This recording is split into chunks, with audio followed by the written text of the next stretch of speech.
¿Hay algún denominador común en la mentalidad ordinaria común sobre la felicidad? ¿Qué nos da ese grado de satisfacción? ¿Es inherente, consustancial al ser humano esta búsqueda de la felicidad? El ser humano está sometido a ciertas fuerzas de la naturaleza inferior, que tapan, cubren o anulan unas tendencias básicas que afloran cuando el ser humano se descubre a sí mismo.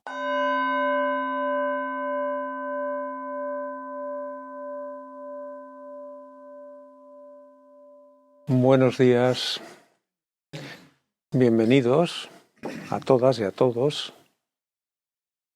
Un nuevo curso retiro, breve, solo 2 días,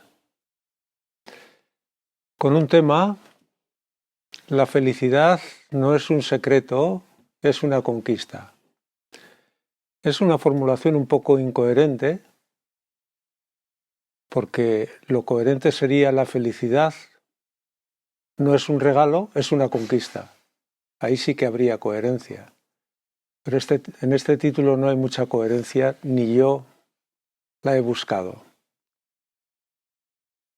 Pero vamos a tratar de expresar que efectivamente la felicidad, la búsqueda de la felicidad no es un secreto.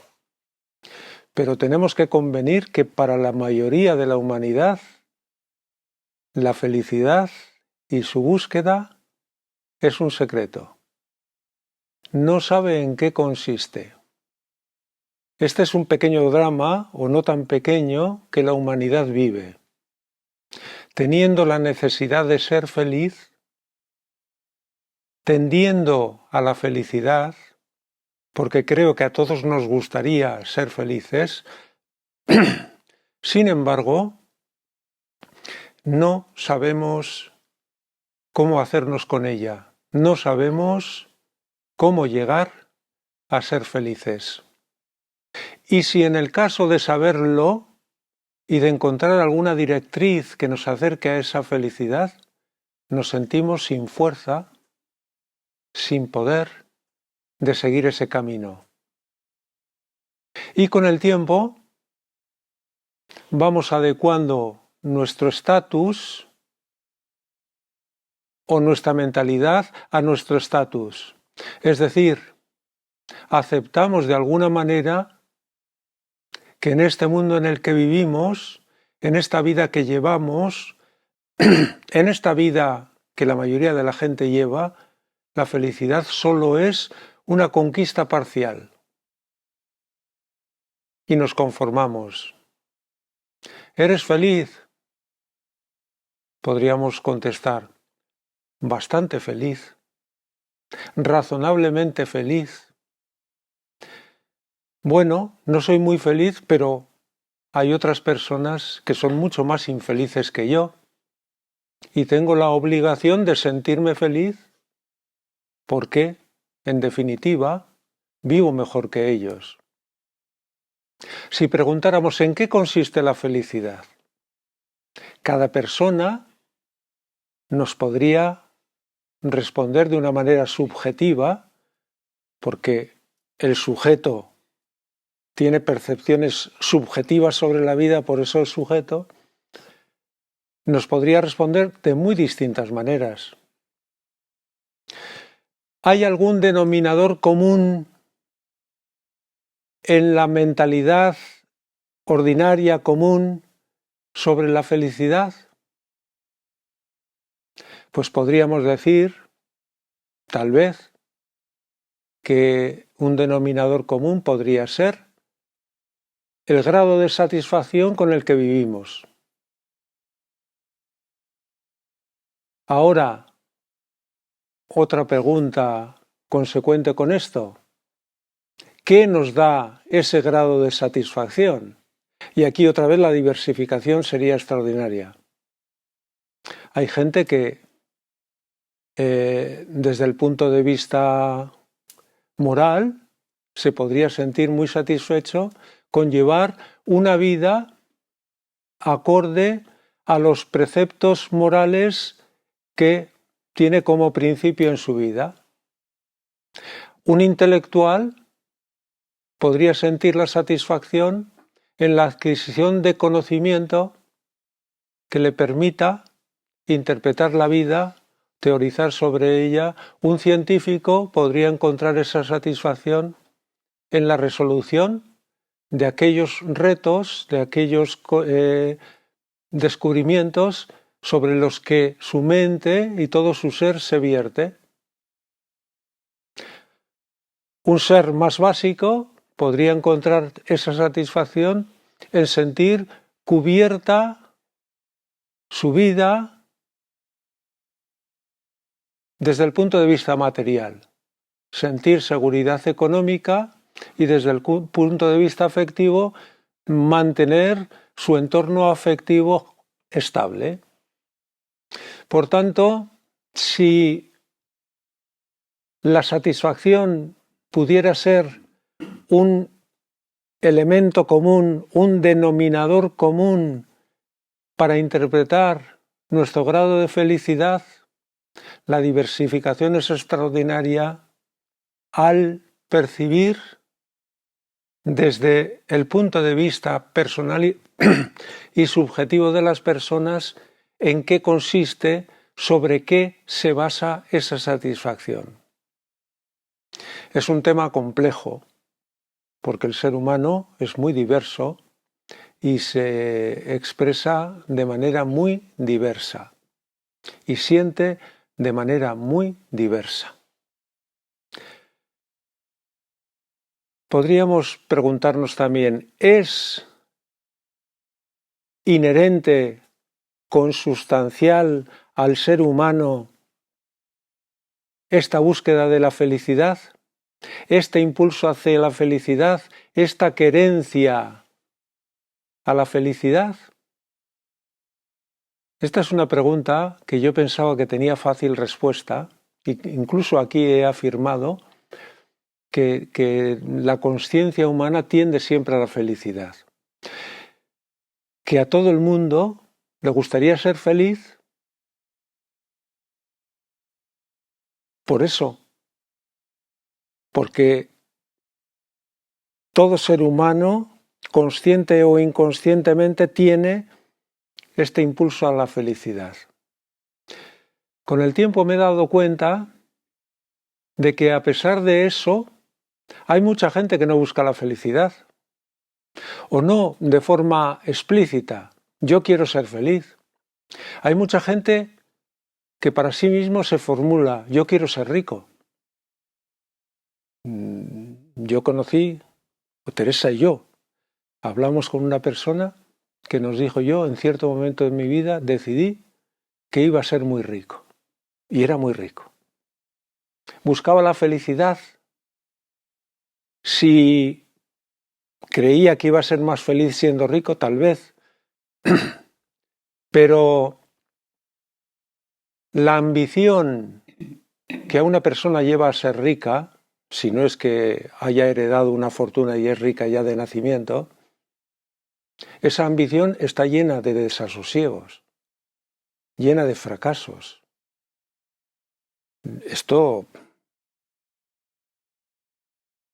Las personas que aspiran a tener mucho poder en política o poder económico buscan este poder para ser más felices o buscan la felicidad a través del poder. Y esta búsqueda de poder está llena de dificultades, de desasosiego y de sufrimiento. Si es poder político, es una lucha cainita. Ahí se va de huello, aunque no lo veamos desde fuera, esto es así. Entonces, tenemos que concluir, o podríamos concluir, no os pido que concluyáis nada conmigo, yo doy puntos de referencia y que cada persona haga lo que quiera con ellos. Esto no es un tema cerrado, ni vamos a descubrir la pólvora, que ya los chinos, creo que fueron los chinos, los descubrieron hace siglos, ¿no? Nos damos cuenta que incluso aceptando que el ser humano tiene secretamente una tendencia a la felicidad, Primero, ignora cómo encontrarla y segundo, hay energías actuando sobre el ser humano que son más poderosas que esa tendencia subliminal, a veces en segundo, tercer o cuarto plano, y que a pesar de que nos provoca sufrimiento, ese tipo de energías las aceptamos o las sufrimos porque se han instalado en nosotros. Y hablamos de la ambición, hablamos del poder, hablamos del dinero, hablamos de ciertas tendencias humanas que contradicen cualquier valor que nos podría llevar a la felicidad desde un punto de vista ético o moral o religioso. El ser humano está sometido a ciertas fuerzas de la naturaleza inferior, que tapan, cubren o anulan unas tendencias básicas que afloran cuando el ser humano se descubre a sí mismo, pero que en tanto en cuanto este descubrimiento no se da, pueden llegar a ser dominantes en nosotros. Y hablamos la ambición o hablamos la energía, el dinero y el poder son dos de las grandes energías que afectan al ser humano. Y no hablamos del poder, del gran poder, de los grandes poderosos. En nuestro nivel social, nuestro ego también busca imponer su poder muchas veces sobre los demás. Esta es una expresión. Y a nuestro nivel podemos tener pequeñas ambiciones en el dinero, apegos al dinero, a nuestro nivel, que es una expresión de lo que a niveles más altos vemos con claridad que se expresa la energía del dinero o la energía del poder. Entonces, podríamos decir, para la persona común, la búsqueda de la satisfacción en sus vertientes personales es el sentido de la felicidad en su vida. Para el ser virtuoso, para el ser ético, podría ser llevar una vida conforme a los preceptos éticos. Para un humanista, por ejemplo, podría ser, efectivamente, vivir conforme a los valores humanitarios, que son éticos, pero de una ética diferente a la ética religiosa. Pueden ser coincidentes, pero no necesariamente iguales. Sabéis que el humanitarismo sitúa al ser humano en el centro de todo. Entonces el servicio al ser humano, el reconocimiento del ser humano como un igual a mí, el reconocimiento a todo ser humano con la misma dignidad, respeto y el sentido igualitario de todos los elementos que conforman la humanidad es el leitmotiv, es el sentido del humanitarismo.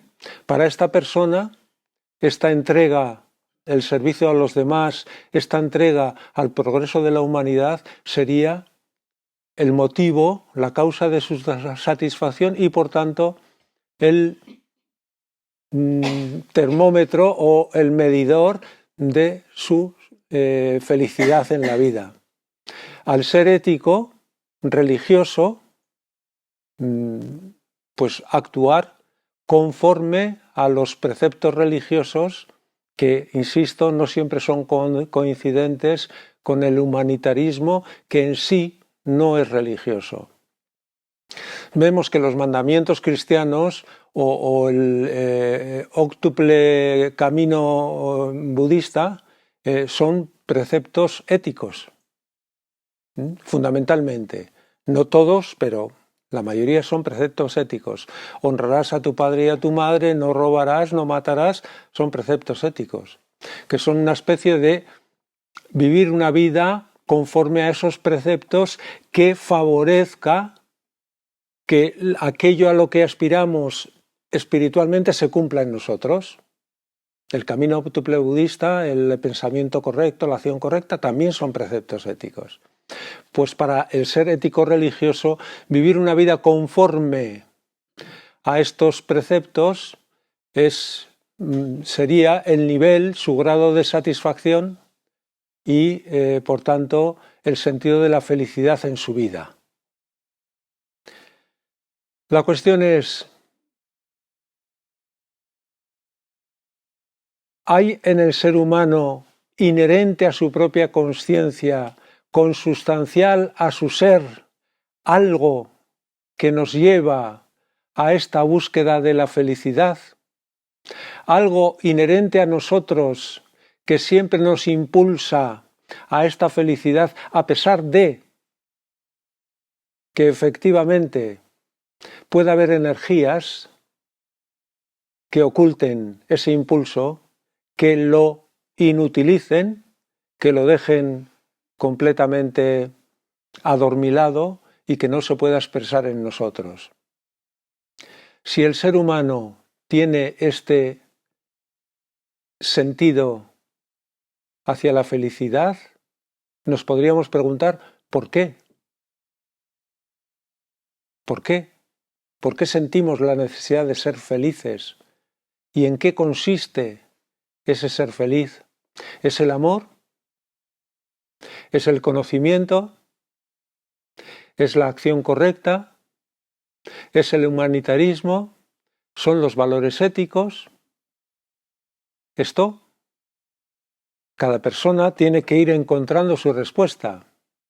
No vale asumir algo que no forme parte de nuestra experiencia, porque solo será una idea.